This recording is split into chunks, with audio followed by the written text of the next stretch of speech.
Couldn't do tonight without talking about these kids getting separated from their parents at the border. Illegal immigrants coming in, trying to make a better life in the United States of America. And, try to bring their kids to a better country that's not ruled by terrorism, by drug cartels, murdering people in the streets, murdering politicians openly.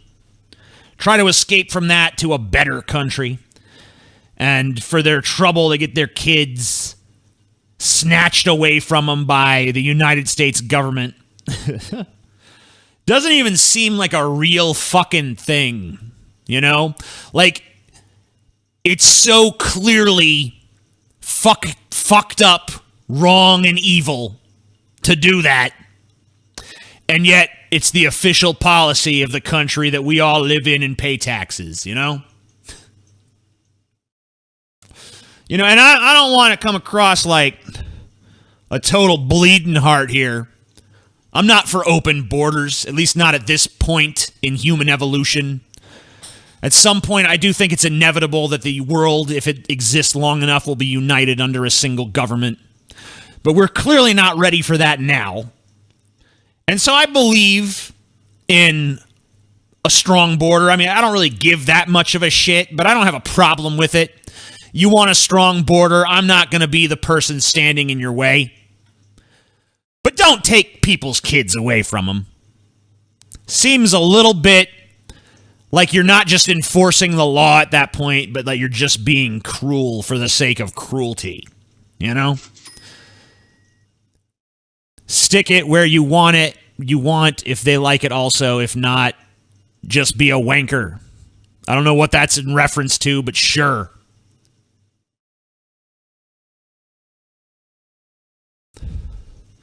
Just don't take the kids away from their fucking parents, you know? And, of course, running theme in tonight's episode, people using religion to justify hideous bullshit. Pay attention, Sam Cedar wannabe. Whatever your name was. Michael Brooks? Or something Brooks. I remember his last name was Brooks. Pay attention, bitch. I know you're still watching. Now that you've discovered the greatest channel on fucking YouTube. Here's this disgusting little fucking wart of a human being known as, what is his stupid fucking name?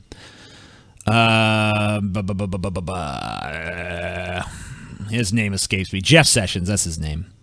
If you are smuggling a child... If I'd have just played it, I'd have seen it right there. Child, I could have faked like I remembered. They will prosecute you, and that child may be separated from you as required by law. Yeah, and then there, some Huffington Post guilt trip after that. I don't need the Huffington Post to tell me what's what, okay? You could give me the facts of what was said and what was done, but quit trying to fucking spin me. Of course, that's what I'm doing. So once again, total hypocrite. But I'm just not interested in it from the Huffington fucking Post, because I don't know what the editorial perspective is there. It's by, I don't know who put this fucking shit together. They're not showing me their face. They're not letting me know the underlying philosophy that their fucking shit comes from.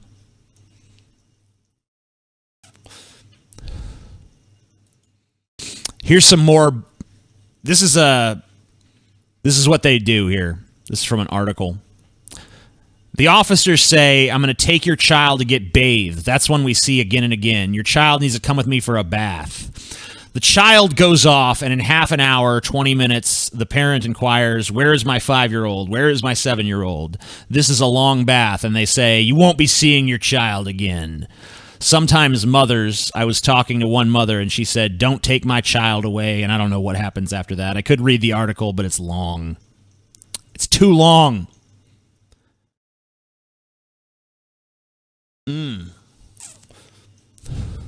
But just to be fair, I want to give the right-wing perspective as well. So I went to Breitbart to see what their spin on this story is. And according to them, child border crossers have higher standard of living than 13 million impoverished American children. Oh, let's see.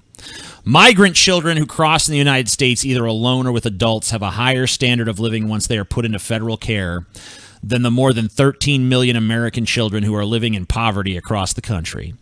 I love how the right wing all of a sudden gives a flying fuck about poverty when they can make some sort of racial case with it.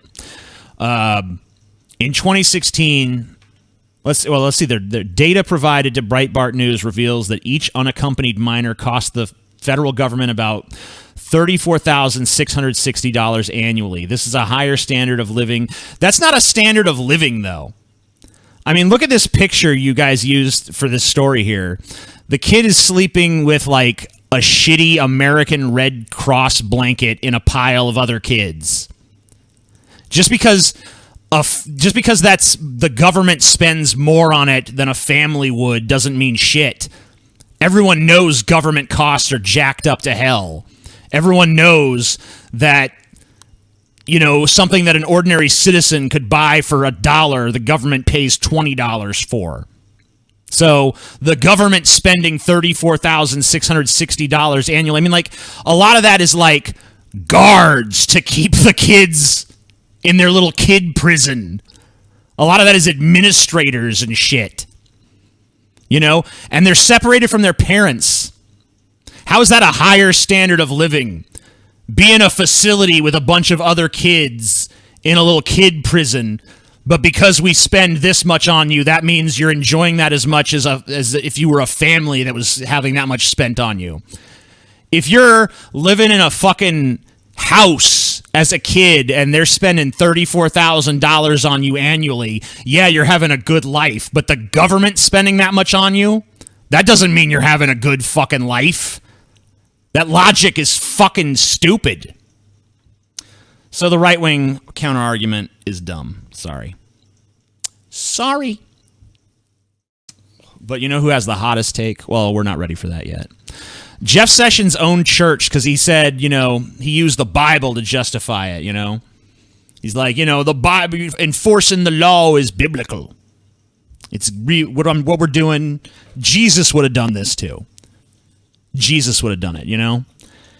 Remember when Jesus was like, and lo, take their children away, you know?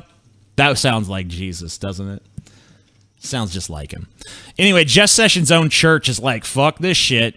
They said, Jesus is our way, our truth, our life. The Christ we follow would have no part in ripping children from their mother's arms or shunning those fleeing violence. It is unimaginable that faith leaders even have to say that these policies are antithetical to the teachings of Christ. No shit. Christian sacred text should never be used to justify policies that oppress or harm children and families. Well, they are. They are. And not only that, there are parts of the Bible you could use to justify some pretty heinous shit. But this particular thing, I don't think there's any justification for this. I don't think there's any justification at all. I mean, Jesus' whole shtick was, he was from the poor minority group that was being controlled by the powerful elite Romans. That's why he extolled the virtue of poverty and suffering, because his people were impoverished and suffering. I think Jesus would be way more likely to side with the poor Mexicans than the spoiled fucking Americans, personally. Just my take. But what do I know? If you really want the hottest of hot takes, you got to go to Stefan Molyneux. Good old Stefan Molyneux. He's the real hero. Democrats actually applaud infants being separated from their mothers as long as skull-crushing forceps are used. Bam! Shabam! Destroying that liberal hypocrisy once again. My main man, Stefan Molyneux. He knows what's what. Oh, shit.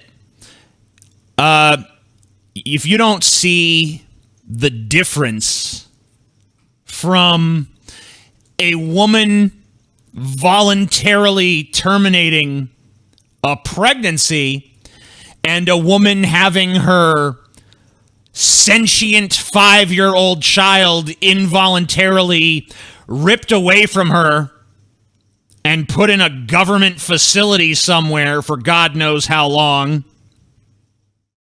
If you don't see a difference there, then you're a fucking retard.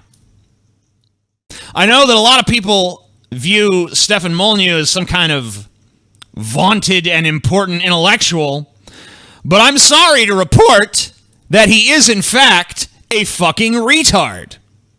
Sorry, but he is.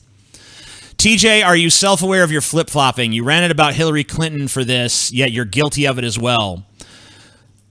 If you're going to accuse me of flip-flopping, then you actually have to provide an example. You said this, then you said this. Not enough people this month for Pride are talking about stories like the Indonesian guy, so thanks for doing that. As a bisexual, that story broke my heart. Also, I love you, hail our Lord Lucifer, and fuck religion. Yeah, I mean, if I flip-flop, maybe I did flip-flop. It's called changing your mind. It's called changing your mind, but I can't think of what you're talking about because you haven't told me.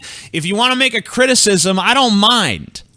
I'm totally open to criticism, but you got to tell me what the fucking criticism is. It can't just be something vague like you flip-flopped. You have to actually say what I flip-flopped on. You know? Oh, man.